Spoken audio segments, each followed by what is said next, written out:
You know, last week I was going to preach and I didn't feel good, so I called David to do it, and it turned out to be really good.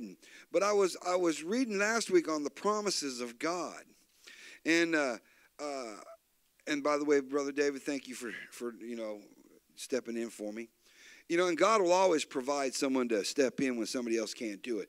But the promises of God come with conditions. But we come so nonchalant to church or in the fellowship of God that we don't understand what the conditions are. We give more respect to the world than we do to God, the one that we're going to spend eternity with, or the one that we hope to spend eternity with. When Pastor Helen said it today when that horn blew, if the horn was to blow today, whose table would you be eating? I'm not saying that you're going to hell. It's your choice. But whose table would you be eating? Would it be the table in glory, or will it be the table of sickness and darkness and gnashing of teeth? Begging and saying, oh, I never had a chance, when we had a chance all through life. Well, the name of my message is this right here. All through life, there's a line laid out. God says that I can come to this boundary right here, but I can't go over that boundary. God also says that my enemy will not come over that line, but we don't believe it, so when the enemy comes, we draw the line back a little bit. Who have you just gave victory to? Whenever you question God's word, I'm not saying that you don't have questions about his word. Because John the Baptist questioned, are you really the one? We've done all this. Are you really the one that we're supposed to be following? And Jesus didn't say, yes, I'm the one that's supposed to be following. Jesus said, watch and see what I do. Watch and see what God is doing today. That the blind may see. That the deaf can hear, the sick become healed, the dead will rise. See, we are those examples. We are the examples to the world out there. But what do we keep doing? We keep drawing our line back. Because we don't want to offend the world. That's the problem. We don't want to offend the world. But then we get mad at God because he doesn't answer our prayers. Lord, you said that you promised me this and you promised me that. You said that you would heal me. He says, if you follow my commands. We are a rebellious people.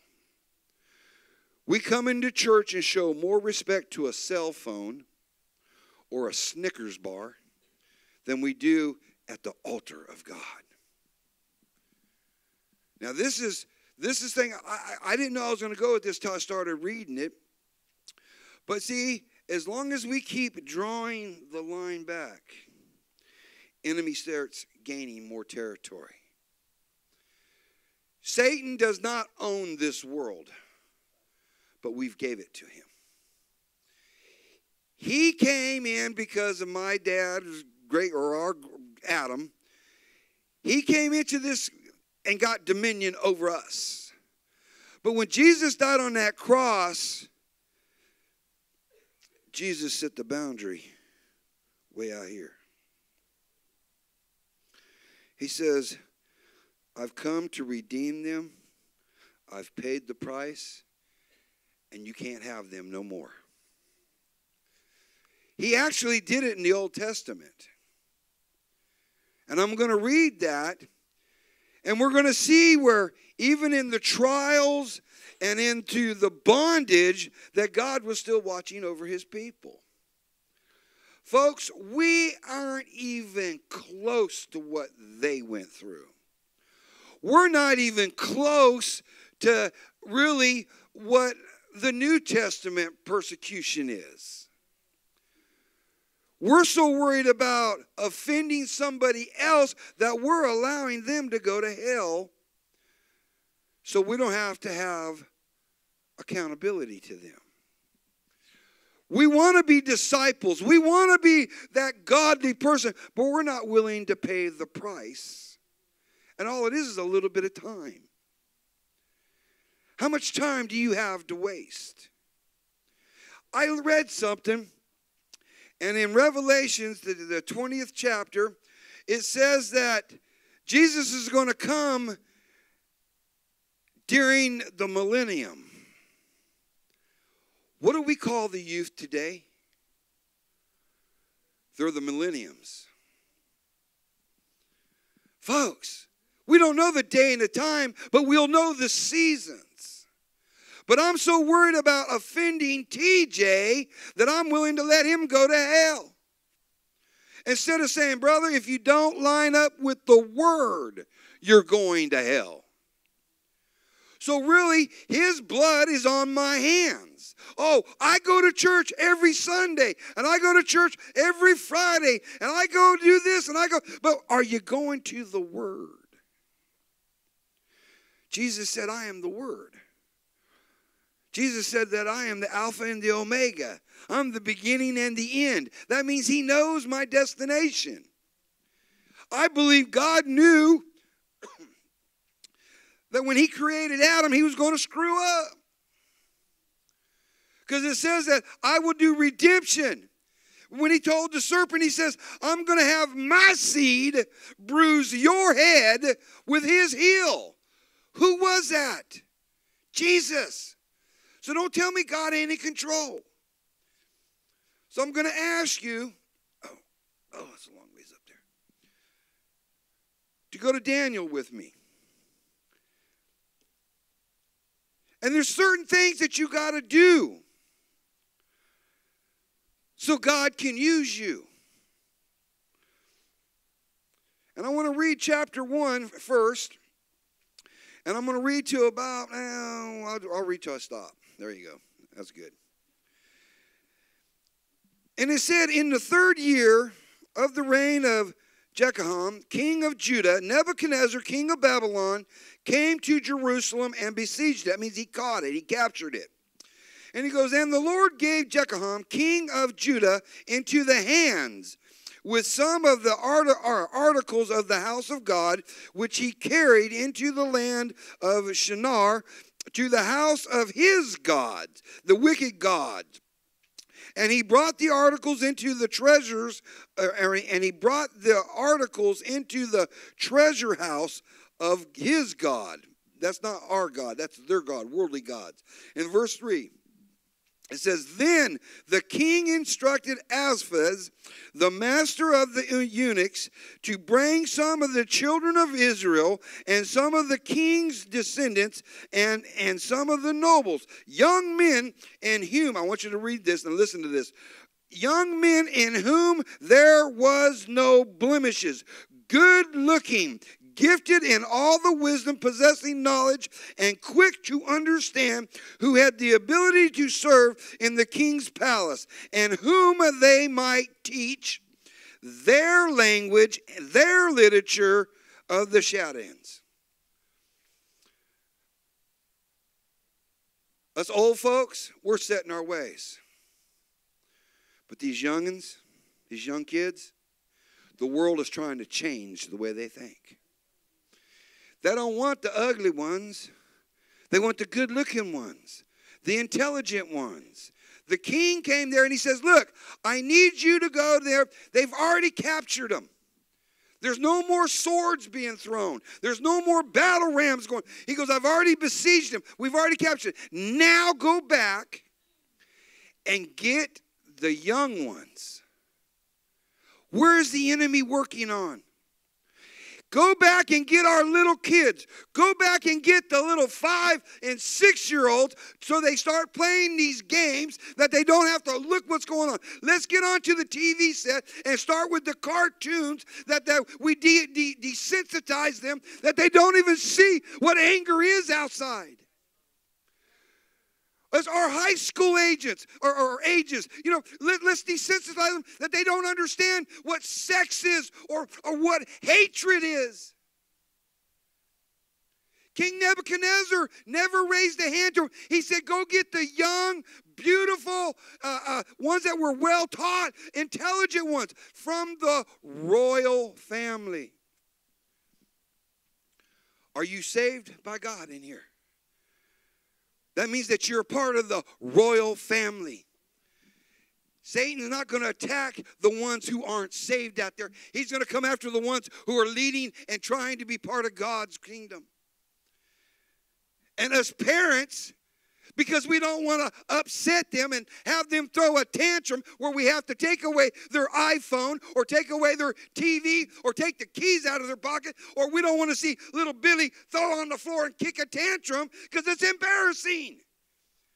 Reach down and smack them on the hiney and say, sit there and be quiet and listen to what's going on. So when they become high school agents, they understand what authority is. King Nebuchadnezzar said, go get them. He never had to raise a hand. Why did he want the kids? I come across two options. First off, it's called hostages. If the king had your children in his presence, you were less likely to revolt against him.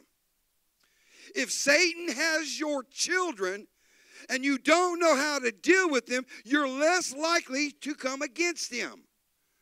Satan is not stupid. Satan is not weak. He's cunning.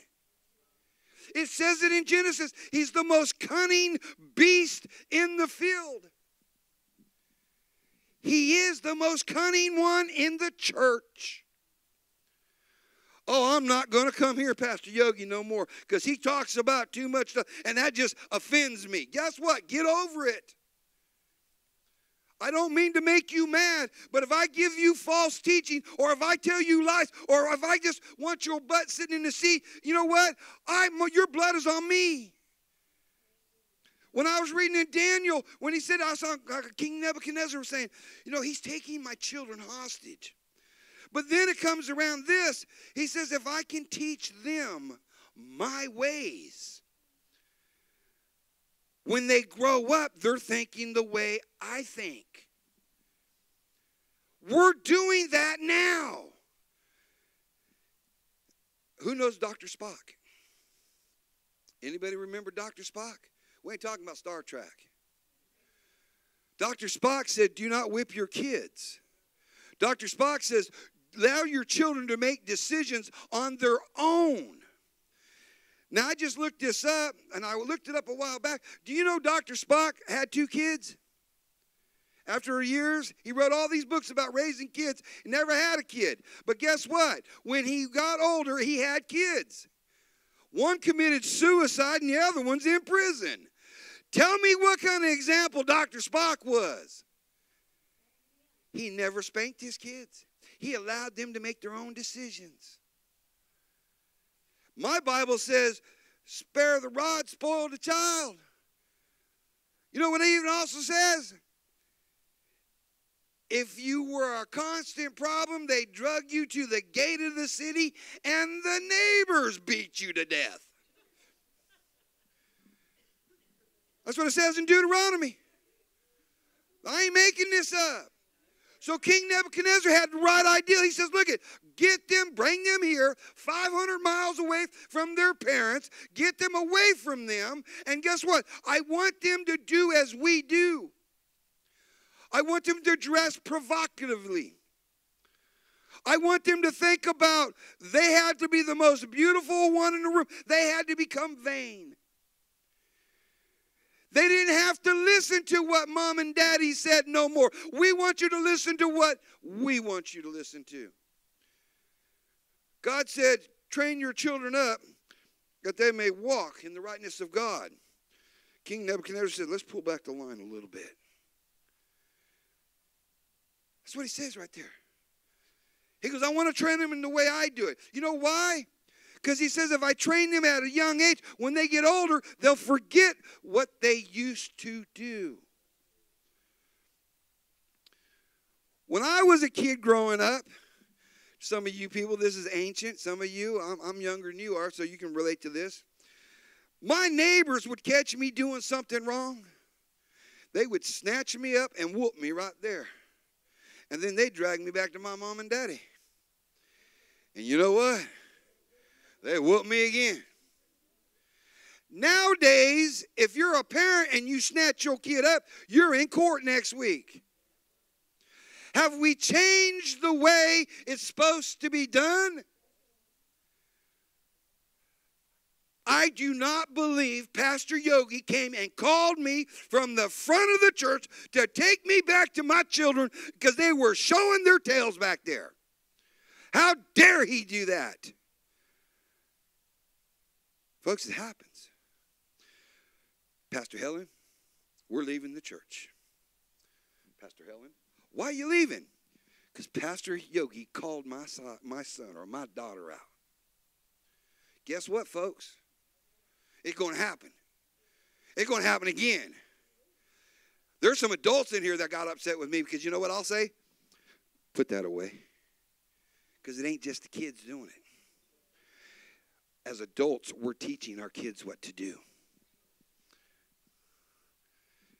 Nebuchadnezzar says, get them here. Now I want to read a little bit further. I hope we're going to get through this. It says in verse 5. It says, and the king appointed for them a daily provision of the king's delicacy of the wine which they drank, and 3 years of training for them, so that at the end of that time they might serve before the king. Now, from among those of the sons of Judah were Daniel, which we know, Hananiah, Mishael, and Azar. To them the chief of the eunuchs gave names, and he changed their names to Daniel, which name is to Balzar, to Hananiah, to Shadrach, to Mishael, and then and to Azariah, Abednego. Whew. You know what? I ain't even going to go back and try to do them things again. Because, see, we all know the pagan names. We know the pagan names. But there is something in your name. The name Daniel, his Hebrew name, means God is the judge. Or God judges. But in his Hebrew name, I wrote it down because I want to make sure I get it right. In his Hebrew name, well, I meant God is my judge, or God has judged. And Belteshazzar, whatever it is a Babylonian god, which they gave to Daniel, which you know what it means? Protect his life. Even though they changed his name, he still had protection put over him. Shadrach, Meshach, and Abednego, they went through stuff. But you know what? Let's just break down into Daniel right now. The king says, I'm going to give you 3 years to train them. Gosh, how long is high school?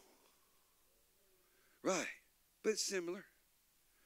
You know, in some cases, some is 5 and 6 years. You know, but we're going to give you a time to train them. I'm going to bring in my teachers to teach them. I'm going to bring in my philosophy to feed them. Okay, because not all eating is feeding. But when we get it into our minds, I mean, we can use different things. Well, look, we've always done it this way in church. But you know what? The new pastor comes in, or the new person comes in and says, you know, it's all right to let a little sin up there. Because you know what? They bring people in. It's not that it happens. It is happening.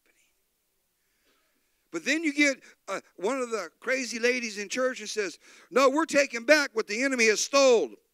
And we push it right back out. And then all of a sudden, the pastor looks around and he says, you know what? We're losing people. What's going on? Because you keep talking too much about righteousness. You keep talking about people having to give up their pleasures in life. You keep talking about their kids not doing what they're supposed to do. You keep talking about selling out to this Jesus. Well, you know, and the pastor goes, well, maybe you're right. Maybe I'll lighten up a little bit. And we draw that line back. I've got to do it. I've got to get them into the house. If I can get them into the house, I can maybe teach them.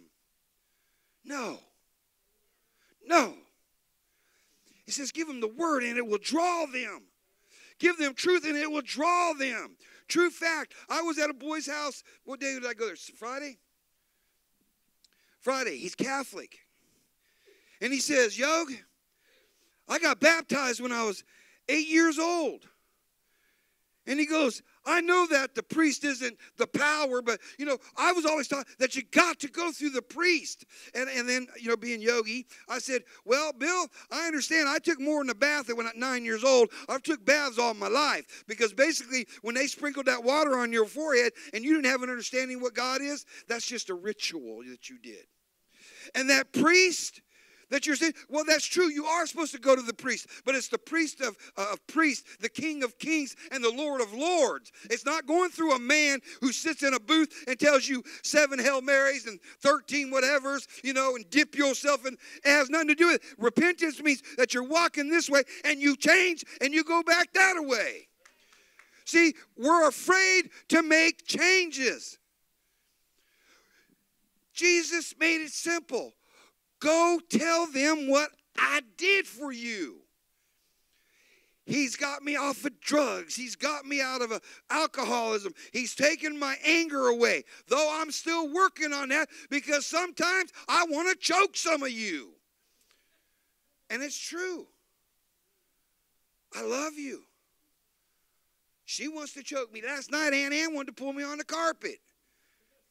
She ain't strong enough to get me on the carpet. See, truth. We got to quit worrying about upsetting people.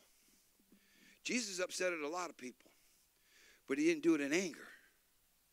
See, when I was telling Bill about this yesterday or Friday, I wasn't supposed to say his name though, but it's out there. But when I was telling him about it, when I was telling him about it, he was telling me about his son. He said, I've carried my son to church all his life, and you know, and we go every Saturday night, and the priest, you know, he does what he does to us, and then we get up and we go out, and Sunday we're doing the same old thing again. I said, there is no change to that. Well, his son decided to go to a church, and this broke my heart, because that boy looked me right in the face, and somebody's alarm's going off. Jesus is coming. Are you ready? Excuse me, baby. I hope everybody gets startled. I hope everybody's startled. Just think if that was Jesus, where would you be right now? Where would you be? That wasn't planned by Pastor Helen. But this boy went to the church. And he walked in there, and they were praising. He says, now they don't praise like we see, because, you know, I was showing them on video how we praise. He goes, no, it wasn't quite like that. But he was sitting in his chair. And the priest walked up to him and he says, brother, if you can't stand up and praise Jesus, there's the door. That was a Nebuchadnezzar moment. If you're not going to do it my way, get out. That ain't what it's supposed to be. It's supposed to be his way. And you know what? Some people are going to praise quietly. Some people are going to run around here and jump and get excited. But you know what? All you got to do is just start with a little tap. Because you know what I love? And I've seen this. Grandmas. Grandmas have been in this church. Praise God. But you go watch your little grandbaby score a home run, score a touchdown. Go, Johnny, go, go, go. Look at Johnny, go. Go, baby, go, baby, go, baby. That's my side of the family he's after. You can praise the world, but you can't praise God. But guess what? You have to learn. See, these little kids, they're mimicking. They're learning. I can't think of her name now. Gabby. Gabby was standing right over here, watching, doing it. I said, Gabby, you can go over there and do it. And she goes, oh, no. She locked right up. But you know what? She didn't stop praising because she was watching. She may not want to get into the front of it, but she was watching. See, what you don't realize, people were watching Daniel. When Daniel says, look, I'm not going to receive what you want. Daniel said, look, I don't care if you change my name. Sticks and stones may break my bones, but names will never hurt me. Names will hurt you. But I like what Daniel said. When they gave him a new name, he says, look, you can change my name, but you ain't going to change my character. See, you can change my name. You can call me a lot of different things. Because, you know, a lot of people used to call me thug, bum, dealer, hoodlum. But God changed my name.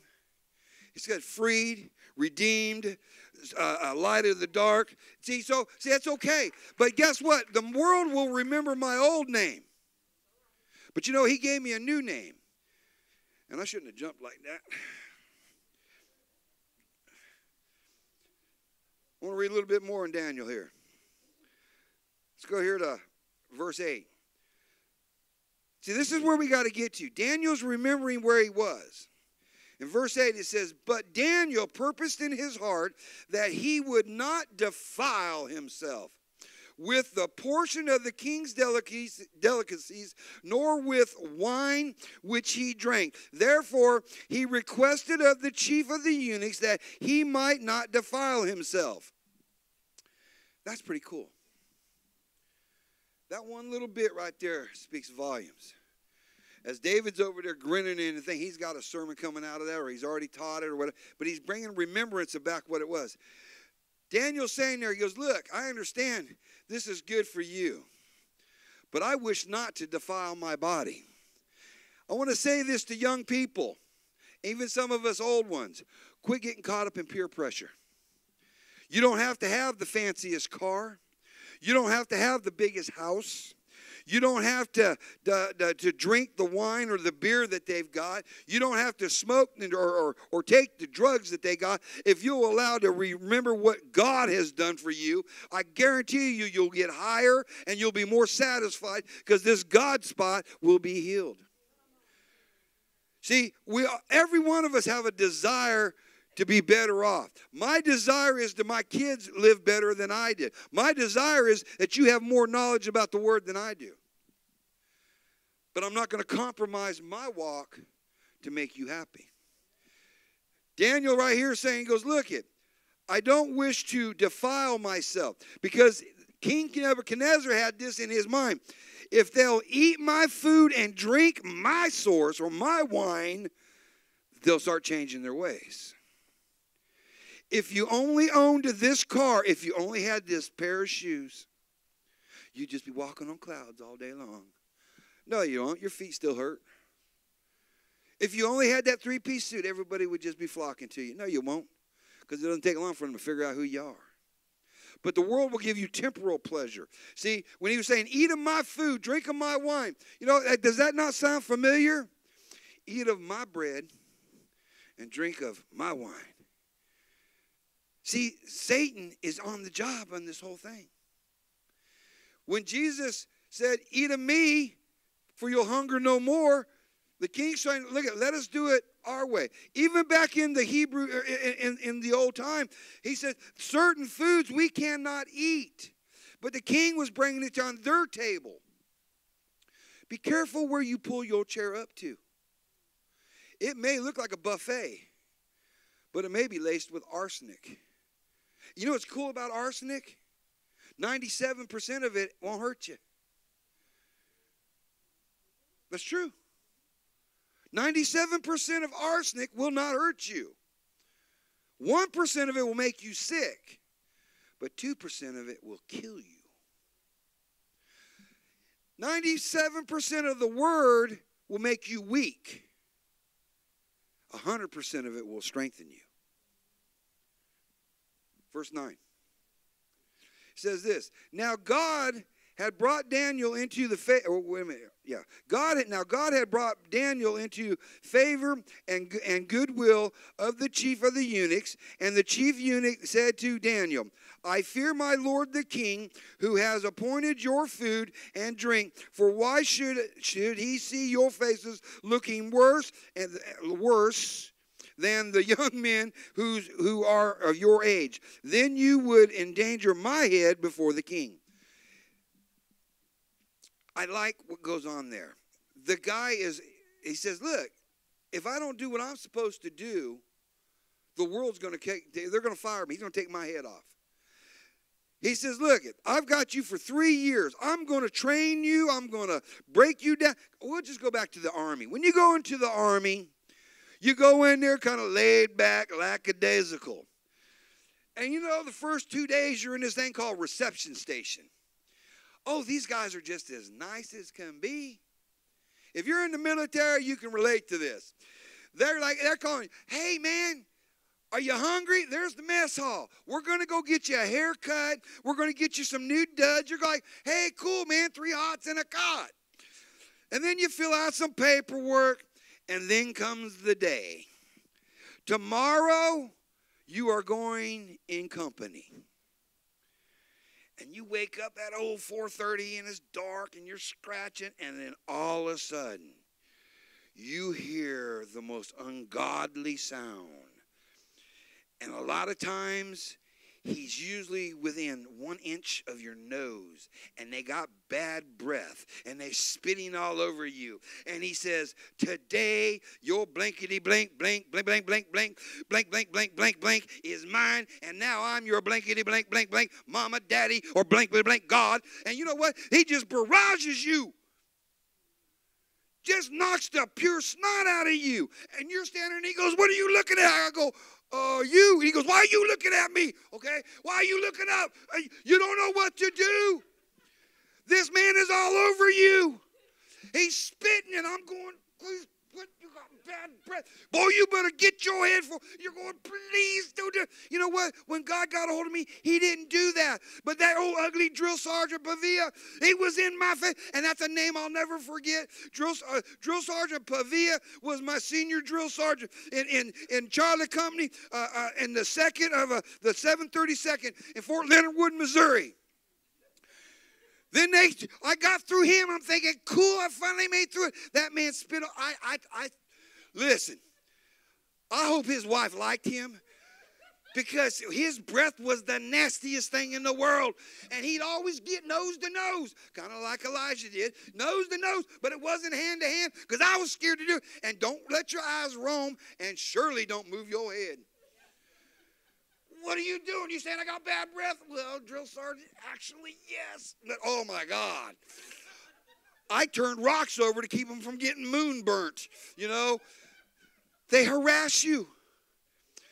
But see, if he didn't do his job right there, when I went to AIT, which is called Advanced Individual Training, then we had Drill Sergeant Bovia.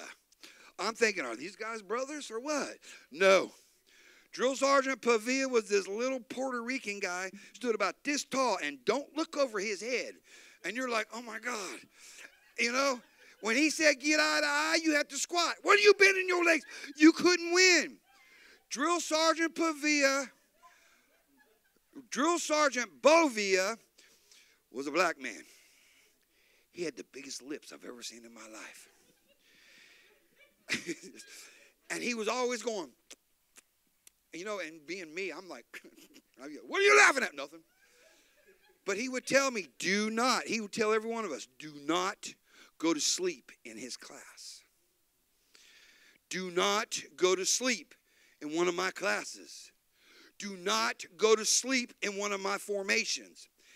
Advanced individual training is hell. Because they wake you up early and they bring you to bed late. And you run everywhere you go, or you're doing push-ups. It seems like the only time you ain't running is when you're doing push-ups. Or Drill Sergeant Bavia loved these things called gorilla stomps. I had some strong legs. And then we had other drill sergeants that were a part of it. But Drill Sergeant Bavia, one day it was July hot in Atlanta, Georgia, in them old wooden barracks. And we'd been up since real early. I don't even think Jesus had got up yet. And Drill Sergeant Pavia talked a lot to Jesus. He used his name all the time. But we were in that class.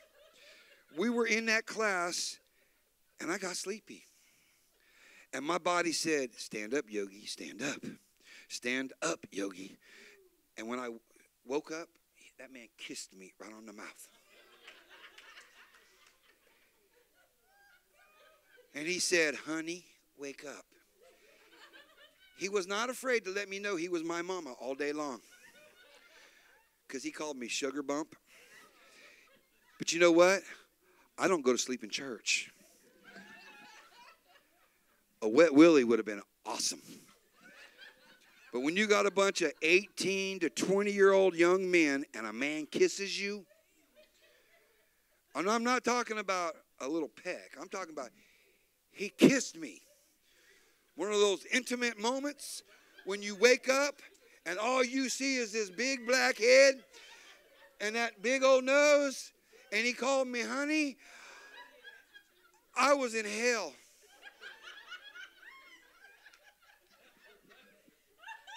That's what that eunuch is saying.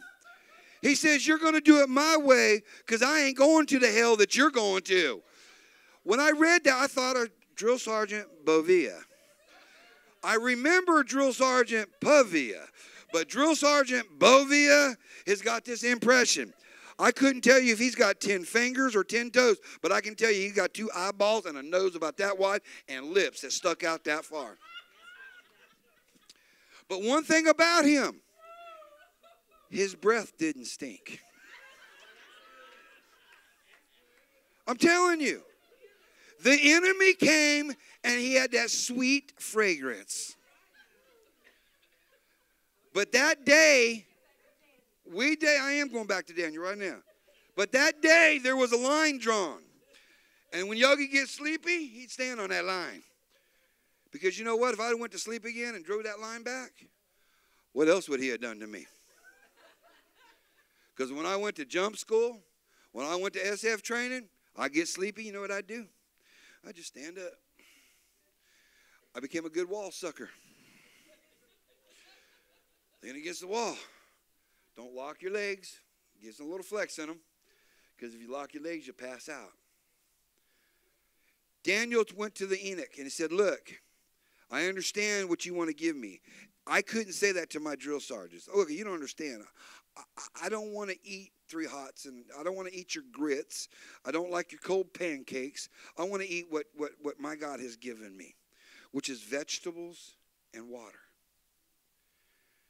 The eunuch says, oh, Drill Sergeant Bovia or Povia says, oh, no. I got to deal with Commandant. I got to deal with my captain up here. And if you don't look right for them, if you don't know how to march, if you don't know how to tear apart this weapon, you don't know how to do as I want you to do, it's going to cost me my rank. When Daniel said to them, he says, look, just test me for 10 days. 10 days. This is where we get the word Daniel fast. He said, just feed us our vegetables and our water. Now, these 3 boys and Daniel, out of all these boys, and something I learned about Daniel, did you know Daniel, remember a couple weeks ago and I said, he told David that you'll always have a seat in the throne? Daniel came through David's lineage. So he was part of the royal family. That's why King Nebuchadnezzar wanted him, you know. But when he did that, 10 days later, they looked at him, and Daniel and Mishael and Hananiah and Azariah,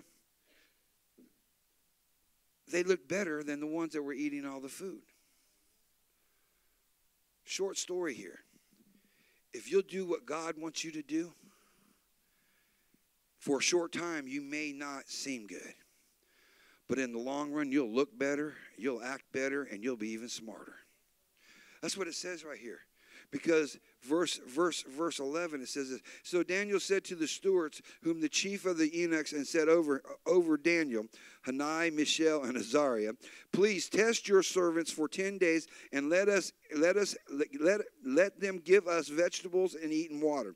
Then let our appearance be examined before you, and in the appearance of the young men who eat the portion of the king's delicacies. And as you see fit, so deal with your servant. So verse 14, he says, so he consented, that means he allowed him to do it, with them to the matters and tested them for 10 days. Now, we're not willing to do. Now, Daniel didn't rebel against the kingdom. See, we're so quick to rebel that we're not doing it right. Daniel just says, look, God established in me and my family how to eat. He says, I don't care that you changed my name. And see, this is where we need to get to as Christians. We want to alter the rules of God. We want to keep everybody happy. So we're willing to just change a little bit. And see, every time we change that little bit, we're changing the line. Oh, but look, Pastor Yogi, when you're at work and your boss man tells you to tell a lie, I can't do that. Well, if you don't do it, I'm going to punish you. I'm going to fire you. I got to stand on my line. When you're at school and you got to take an exam. You're out of school now. You got to take an exam. And you've studied for it. But you're a little bit nervous. And one of your friends say, hey, I got some notes. They call them crib notes. And you say, it won't hurt. But it's when the teacher catches you, what happens? You fail it. But if you stood on what you knew and you do what you know, you may not get everything right, but you stand on what you know, God will bless you. Well, I'm hanging out with the guys at the hunting lodge. And we shot that deer, and I want my piece of meat, so I got to help them kind of clean up. But they start telling a dirty joke. It's not bad. It's just about getting some honey or a little on the side. It's not bad. Does the meat become tainted? Because you wouldn't do it? No, man, I'm sorry. I can't be around there. I got to stand on my line. I'm not giving up any space.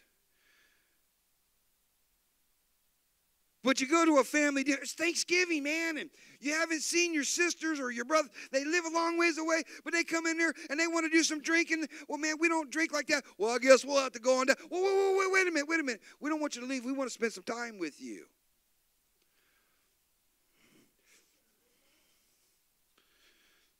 Are you willing to move your line? Or are you willing to stand on your line? You're going overseas. You're going to a land of people that hate us. You got to be careful because some of the people that you work with may be your enemy and you don't even know it. But if you falter your beliefs, how can God protect you? If you change your boundaries, your line, how can God protect you? Because he said, I will put a protection around you, a wall of fire around you, that nothing will come against you. But if you adjust that line, fire's out here. But that means you got to move back. Now you're stepping out of the protection of God. That's why he says in the Old Testament, you move by the clouds in the day and by the fire at night. Daniel made a stand early in his life. Shadrach, Meshach, and Abednego. Now think about this. King Nebuchadnezzar, and then there was another king, and I have a hard time saying his name. And then you had Denarius or Dazariah, which is King Nebuchadnezzar's great-grandson. And then you had Cyrus, the last king. Over 70 years, Daniel was in this ministry. He was a slave the whole time he was there. His people were 500 miles away. But Daniel never changed his mindset. He always worshiped God. And guess what? It sounds like Joseph. Joseph, even though he was in Egypt, he never took his eyes off of God. See, if we will never change our line, never change our boundaries, God will always protect you, watch over you, place protection around you, and show you favor. But the moment you go, I need some seats filled, they've got something I want. And it just keeps going back further and further. That's when you start losing your protection. Shadrach, Meshach, and Abednego, they made a bold statement. The king made a statue. Love this. It was 60 cubits high, 6 cubits wide, and 6 cubits deep. What does that sound like? 666. Now, in our way, when we look at it, that makes it 90 feet high, 9 feet wide, and 9 feet deep. See, in our natural term, because we changed the terminology of the real word, because a cubit is 18 inches long. We don't measure in cubics or shackles or we do inches and yards and feet. So it wouldn't even bother us if we said it's 30 yards high, 3 yards wide, and 3 yards deep. It loses its purpose when we change the word. Bow down to this statue that I've made. God says this, worship no other God. Them boys said, look, we can't do that. The men said, okay, king, these 3 that you've showed favor to, says they won't bow down. King Nebuchadnezzar came mad, chapter 3. I got to wrap this up, so I'm going to say it from here. He brought them to them. And the king says, look, let me give you one more chance. If you will bow down to me, I'll spare your life. Shadrach, Meshach, and Abednego, because see, now their names have been changed, but their character was still the same. They said, no, king, we know that our God can protect us. We know that our God can set us free. But I want you to think about this. And they said this, but if not, we're still going to praise him. We're still going to stand on his word. We're still going to believe that he can do everything. And the king became so enraged that he said, bind them up. Make it 7 times hotter.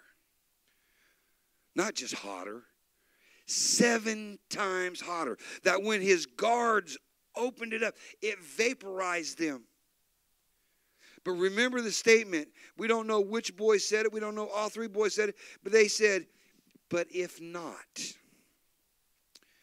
if God doesn't heal you, if God doesn't get everything free, if God doesn't restore your marriage, if God doesn't give you a new job, if God doesn't take you off addiction, but if not, can you still serve him? Even in the furnace? Because see, remember, you wouldn't lose your line. You drew a line in the sand that says, no matter what, God, I'm going to serve you. How many of us have said, God, if you'll get me out of this, I'll serve you. But you've drawn back your line. You've drawn back your line. And then when the world comes against you, see, some of your minds are racing right now. You're going like that. Every one of us have drawn back our line. Because we all fall short. We fall into fear of the unknown. But them 3 boys or them 4 boys made a stand. And they said, even if not, I'm still going to serve God. King was so mad. He said, this is what I don't understand. The king says, bind them. He's going to throw them in fire. Why does he want them bound up? Satan wants to keep you bound up. So when you're thrown in there, you can't raise your hands. When you're thrown into the fire, you start praising God. When you're thrown into a pit, you start praising God. When the building's falling down, you start praising God. You know what? But if he doesn't, I'm still going to praise my God, because when the evil one looked in there, King Nebuchadnezzar said, how many did we put in there? And they said 3. He goes, but I see 4. And the 4th one looks like the Son of God. It does not matter as long as you don't move this. Hey, I'm sorry your husband don't want to come to church. I'm sorry that your neighbors think you're crazy. I'm sorry that you've got a disease. I'm sorry that you got hurt. I'm sorry that the pastor has picked on you. I'm sorry that you don't understand. But if not, I don't care. Jesus paid the price, and in the middle of the fire, he's walking with you. But we wanted it the easy way. I'm done here. I'm worried about all these stupid notes. If you eat what the world gets, you'll get what the world gives. But if you eat what the Spirit gives you, he'll lift you up. I loved what you said, the porch and the altar. The porch is something that you stand on. The altar is what you lean on.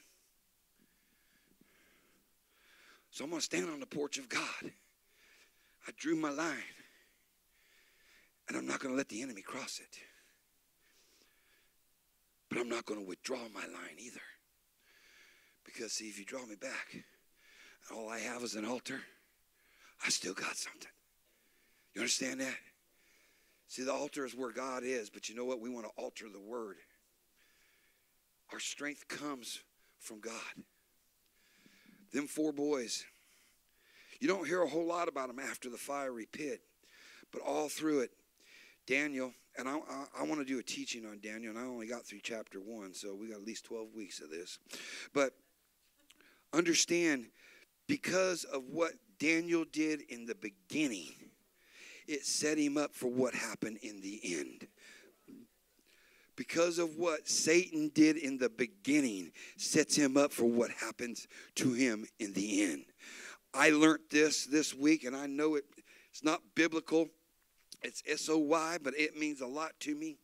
When they said, eat this, did not Satan say to Jesus, turn these rocks into bread? And Jesus said, man doesn't live on bread alone. And then he goes, when they were standing there, and he says, look, I'm going to throw you, or he goes, I want you to bow down and worship this. And Jesus told Satan, he goes, I'm not bowing down to you. He says, worship no other God but thy God. And this is the best part about it is, he says, if you won't worship me, I'll throw you in the fire. And you know what? Jesus said in Romans, or in Revelations 20, he says that my God has established a place for you. It's called the lake of fire. So even though Satan has said it, his end result is he's going into the fire, and there won't be a God in there to rescue him. It'll be all the followers of him that will go in there with him. But see, if you keep adjusting this line, where are you going to be? Folks, they're going to come against you. They're going to laugh at you. They're going to make fun of you. See, when Drill Sergeant Bovia kissed me on the mouth, it started a war at Fort Benning, Georgia. Because all them boys wanted to get a little piece of Yogi. And it wasn't because I was purty. And it wasn't because I was sexy. But you know what? I had to fight. Because I believed what I did was right.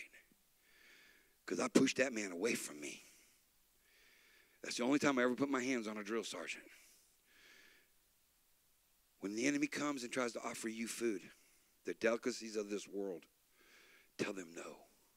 Because every time you take of that delicacy, it draws you up to make you a little older, a little slower. But if you eat on what God has given you, the Word of God, you'll be brighter and sharper than any two-edged sword. Last scripture, and we're going home. So here in chapter 4. Here it is. Chapter 4, starting with verse 4. It says, I, Nebuchadnezzar, was at rest in my house and flourishing in my palace. I saw a dream which made me afraid, and the thoughts on my bed and the visions of my heart troubled me. There's a whole nother message there, but that's where we're going to stop. If you're laying in your bed and you're always worrying, know that that ain't God, because God will bring you peace. God will establish rest into your life. But when Nebuchadnezzar is going into his first dream, the one that Daniel will interpret, the one that Daniel will start his ministry with. Oh, it started with just eating a little bit of food. See, sometimes we don't do it. Actually, if you look at it, it's like 14 years later that this actually happens. So for 14 years, he's been in bondage. 14 years, he's been a prisoner of it. But God has established him because he has integrity. He has, he's a smart kid. And this is what I'm trying to say. Don't worry about what the world thinks about you. Understand what God thinks about you. Don't cheat yourself out of the blessings that God's going to give.